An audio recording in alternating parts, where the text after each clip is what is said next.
புதுடெல்லி டெல்லியில் சந்தைப்படுத்துதல் மற்றும் எண்ணெய் சுத்திகரிப்பு துறை இணைச் செயலாளர் சுஜாதா சர்மா அமைச்சகங்களுக்கு இடையேயான விளக்க கூட்டத்தில் பேசியதாவது, நாட்டில் அனைத்து எரிபொருள் நிலையங்களிலும் பெட்ரோல் மற்றும் டீசல் விநியோகம் சீராக உள்ளது. பெட்ரோல், டீசல் போதுமான அளவில் கிடைக்கிறது. எல்பிஜியை பொறுத்தவரை இது எங்களுக்கு கவலை அளிக்கும் விஷயமாகவே உள்ளது. இருப்பினும் இந்த சூழ்நிலையிலும் எங்களது 25,000 விநியோகஸ்தர்களிடம் எங்கும் இல்லாத நிலை ஏற்பட்டதாக அறிவிக்கப்படவில்லை.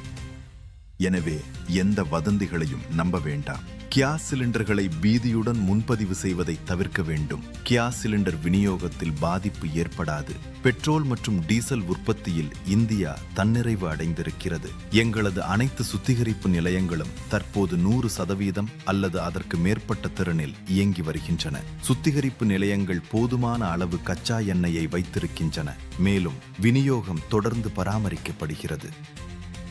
நாடு முழுவதும் வீட்டு உபயோகிப்பாளர்களுக்கு குழாய் வழி இயற்கை எரிவாயு மற்றும் சிஎன்ஜி தடையின்றி வழங்கப்படுகிறது. எல்பிஜியை நம்பியுள்ள நகர்ப்புற மையங்களில் வணிக நுகர்வோர் எதிர்கொள்ளும் சவால்களை தீர்க்க அரசாங்கம் தேவையான நடவடிக்கைகளை எடுத்து வருகிறது. உள்நாட்டு எல்பிஜி உற்பத்தி வீட்டு நுகர்வோருக்கே அதிகமாக வழங்கப்படுகிறது. வீட்டு உபயோகம் அல்லாத பயன்பாடுகளில் மருத்துவமனைகள் மற்றும் கல்வி நிறுவனங்கள் போன்ற அத்தியாவசிய துறைகளுக்கு முன்னுரிமை அளிக்கப்படுகிறது.